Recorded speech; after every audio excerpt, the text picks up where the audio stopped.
Mm,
mm.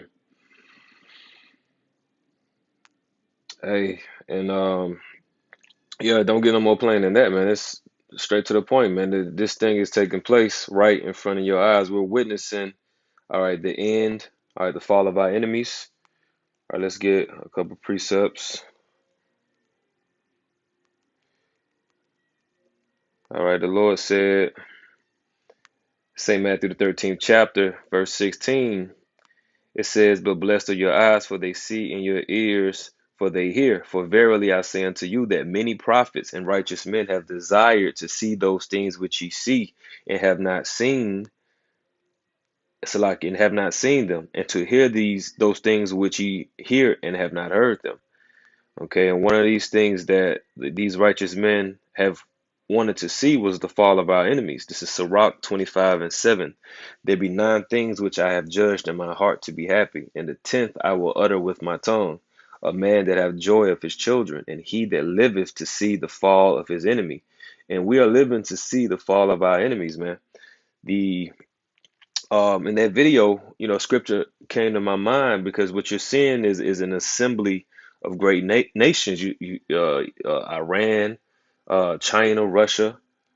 Okay, let's go to the blue letter. Let's go to Jeremiah, the 50th chapter, and this is kind of just like a quick news and prophecy, World War III algorithm update. This is Jeremiah 50, Verse 8, it says, remove out of the midst of Babylon and go forth out of the land of the Chaldeans and be as the he goats before the flocks. For lo, I will raise and cause.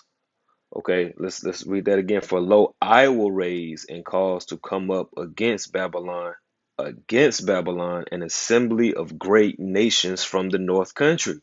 You see that? And they shall set themselves in array against her. From thence she shall be taken. Their arrows, which are their missiles, shall be as of a mighty expert man. None shall return in vain. Okay. Let's jump down to the 31st verse. And it reads, behold, I am against thee, thou, O thou most proud, saith the Lord God of hosts, for thy day is come, the time that I will visit thee. All right, and the most proud shall stumble and fall, and none shall raise up, and I will kindle a fire in his cities, and it shall devour all round about him. I got 2 more clips I want to play.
Yeah, because th history repeats itself. So that which is then is now. So the signs are showing that war is about to take place. The day of the Lord, pretty much. The day of the Lord is very near. It hasteth greatly. Let's just get that real quick.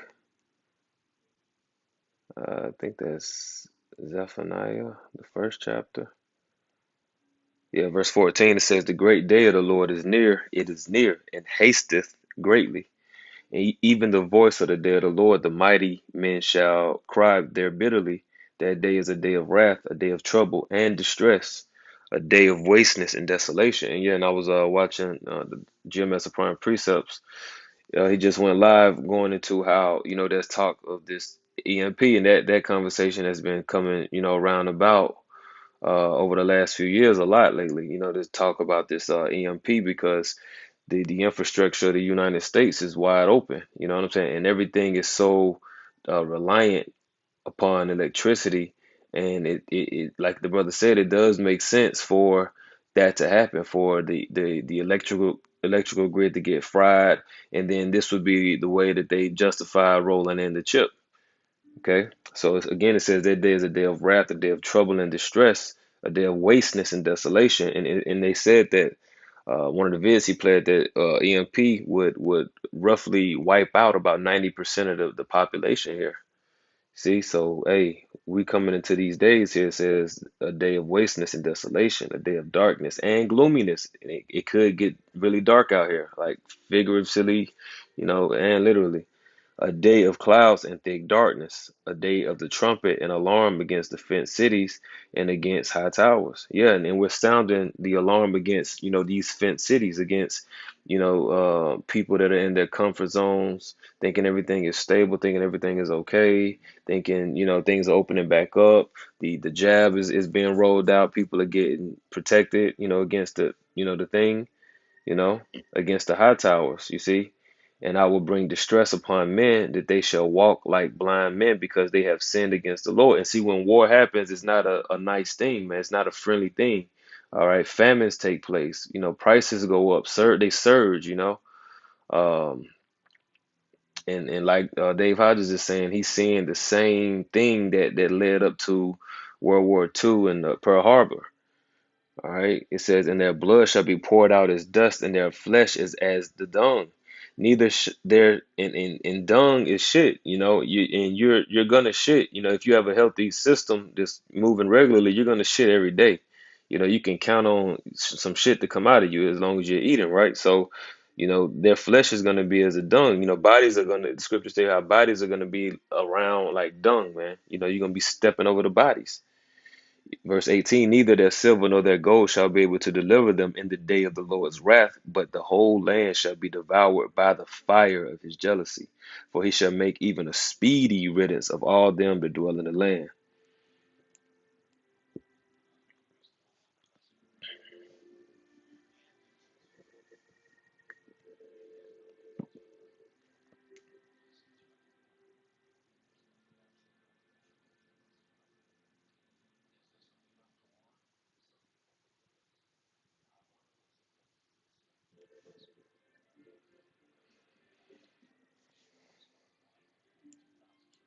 And the name of that video is "Very Bad Warning Sign," which Ezekiel 3:17 says, "Give them warning from me." You know,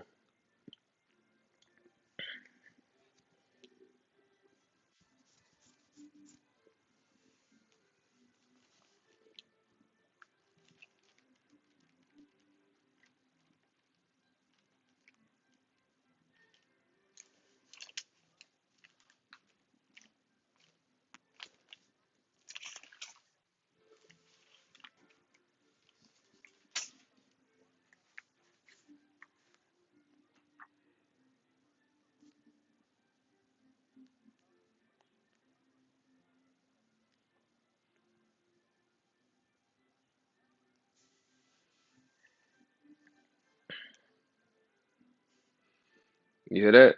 So the Russian government has considered what the U.S. just did recently. They put sanctions on them. Matter of fact, let's go back. Let's play it again.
See, see, because the time it's not that time yet. But see, what the Lord is going to do, He's going to put that evil thought, all right, in the mind of Putin and the Russians. Let's get that in Ezekiel, the 38th chapter, because that goes into Gog and Magog. I mean, Salaki Gog and Magog, which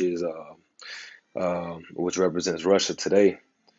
And when you go down to verse 10, it says, "Thus saith the Lord power, it shall also come to pass that at that same time shall things come into thy mind," speaking of Gog and Magog, Russia, "and thou shalt think an evil thought." Okay, and that's going to be to basically let those missiles go, man, and to go ahead and move forward with this thing, because the Lord is working on the minds of men to not do it yet. But see, what has to be fulfilled is the wars and rumors of wars, though. You go to Luke 21. Let's get that at where is it at? Verse